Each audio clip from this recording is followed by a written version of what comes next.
Okay, so the next video in our series of SDI glossary videos is frame clearance, C clearance, and I'm really done talking about clearance. To this point in the SDI manual, we've talked about clearance too much. Even I am getting sick of the sound of my voice. So frame clearance, their definition is frame clearance, C clearance.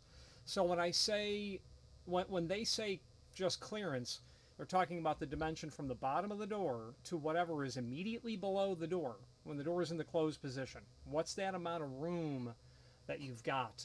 A customer said to me one time, you can't fit 10 pounds of sausage in a 10-pound bag, meaning, two things cannot occupy the same space at one time, meaning you got to have a little bit of room. And what the context of that conversation was, and this was 3 decades ago, I think a customer came in and was asking, why is there a difference between the nominal size and the actual size of a door?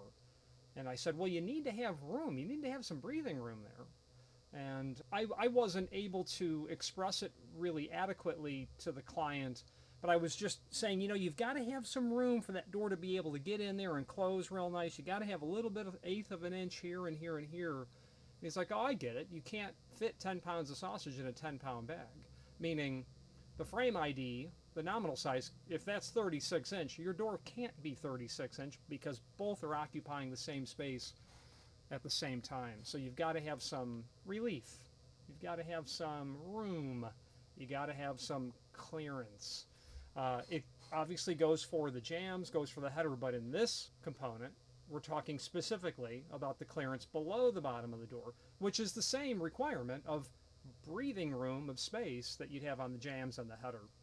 So there is going to be a reference to a governing document, and we're going to dip back into that. So let's switch to the screen view right now. If you are enjoying this video, please click thumbs up or like, and also please consider subscribing to our channel. Let's move on to the rest of the video. Okay, frame clearance, C clearance. Okay, so clearance is broken up into the components of where you would possibly need clearance. And floor, there's clearance. A term used to define a distance between two items. Yes, the floor clearance, the design clearance, the door edge clearance, the frame installation, butting wall clearance, frame installation overlapping wall, and then stop clearance. We've defined these previously. We're just focusing now on floor clearance. The distance between the bottom of the door and the top of the material directly below the door. This varies with applications such as concrete, any floor covering, and or threshold. This is the reference to the governing document. I'm going to copy this. I'm going to pull up a unused tab, and it's on my website. It's the second link here, so I'm just going to pull that up. So floor clearance. This is the governing document, HAMA-810 TN01-03. The year of publication of this is probably buried in the document number. I'm going to go with 03. Floor clearance. The distance between the bottom of the door and the top of the material directly below the door. You see where SDI is pulling their glossary definition from. This varies with applications such as concrete, floor covering, and or threshold. We get over to figure 2, and they're literally showing us floor clearance. It's the distance from here to whatever is right below it. So when it comes to the bottom of the door, and this is called a sill section, super important or vital to look at sill sections when you're doing takeoffs, because that's where I always catch the architect's reference to the threshold that they want to use, and the fact that a 3/4 undercut on standard hollow metal is not going to work. And what I mean by that is, let me pull up a Reese catalog.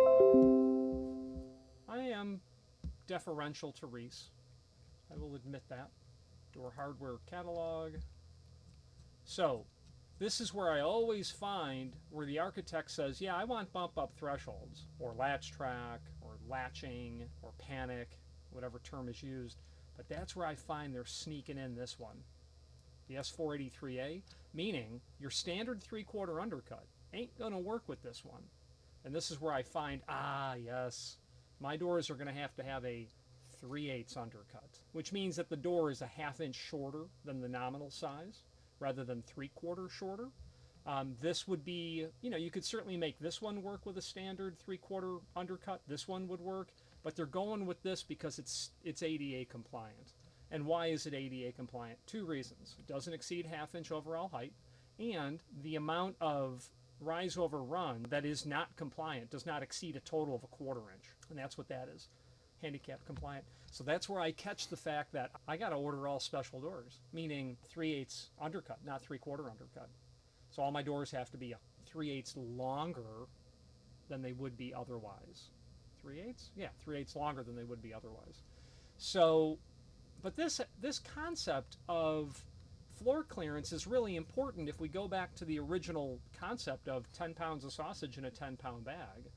Is what is happening at the floor okay? Is it kosher with what you're supplying? So a real common application that I also get, and I don't know that I wouldn't, it's not technically floor clearance, but I sell automatic door bottoms.